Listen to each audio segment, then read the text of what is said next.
জামাত শিবির আপনারা ওই আওয়ামী লীগের সাথে লিয়াজু করে আপনারা প্রত্যেকটা কলেজে রাজনীতি করেছেন। আর যারা শিবির তারা কি করেছে? তারাই তো ছাত্রলীগ।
শিবির জবাব দে, চট্টগ্রামে হামলা কেন?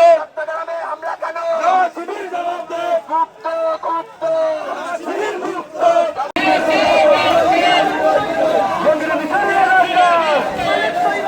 গুপ্ত দিনের দিন শেষ, সবার আগে বাংলাদেশ। গুপ্ত নীতির দিন সবার আগে বাংলাদেশ। গুপ্ত নীতির দিন শেষ, সবার আগে বাংলাদেশ।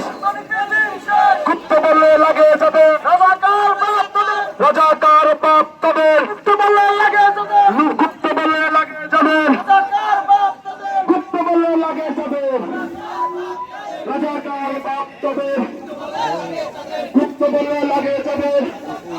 ছাত্র দল ঘরে বসে থাকবে না, আমাদেরকে চোখ রাঙিয়ে কথা বলবেন না। জামাত শিবির গুপ্ত গুপ্ত জামাত শিবির জানেন, গতকালকে চট্টগ্রাম সিটি কলেজে ওই ৭১-এর পরাজিত শক্তি কিভাবে আমাদের নিরীহ ছাত্র ছাত্রীদের উপর হামলা করেছে। আমরা বলতে চাই, এই হামলা আরেকটি যদি হামলা হয় তাহলে আর ছাত্র দল ঘরে বসে থাকবে না। আমাদেরকে চোখ রাঙিয়ে কথা বলবেন না। আমরা এই 17টি বছর ওই খুনি হাসিনার ওই পুলিশ বাহিনী ওই র্যাব বাহিনীর ওপেনে প্রকাশে আমরা রাজনীতি করেছি। তখন আপনারা দেখেছি, আপনারা ওই আওয়ামী লীগের সাথে লিয়াজু করে আপনারা প্রত্যেকটা কলেজে রাজনীতি করেছেন। এখন এসে 5ই আগস্টের পরে সে আপনাদের দেখি অনেক বড় বড় কথা বলেন। আমি বলতে চাই, আপনাদের ইতিহাস কি এটা জাতি জানতে চায়। আপনারা এই দেশের জন্য কি করেছেন সেটাই জাতি জানতে চায়। আপনারা করেছেন 1971 সালে ওই পাকিস্তান হানাদার বাহিনীর সাথে মিলিয়ে আমাদের গুপার জাপিয়ে লক্ষ লক্ষ মানুষকে মেরেছেন। এখনো আবার ওই ৭১ সালে ওই পরাজিত শক্তিটা আবার এই দেশে মাথা নাড়া দিয়ে উঠতেছে। আমরা হুঁশিয়ারি করে বলতে চাই, আমাদের নিরীহ একটি ছাত্রদের উপর যদি আর একটি হামলা হয় তাহলে আমরা সবাই মিলে আপনাদের থেকে বাংলাদেশে আপনাদেরকে অবঞ্চিত ঘোষণা করব। এই আশা ব্যক্ত রেখে আমি আমার বিসমিল্লাহির রহমানির রহিম। সংগ্রামী ছাত্র দলের ভাইয়েরা, আসসালামু আলাইকুম। জামাত শিবির জামাত শিবির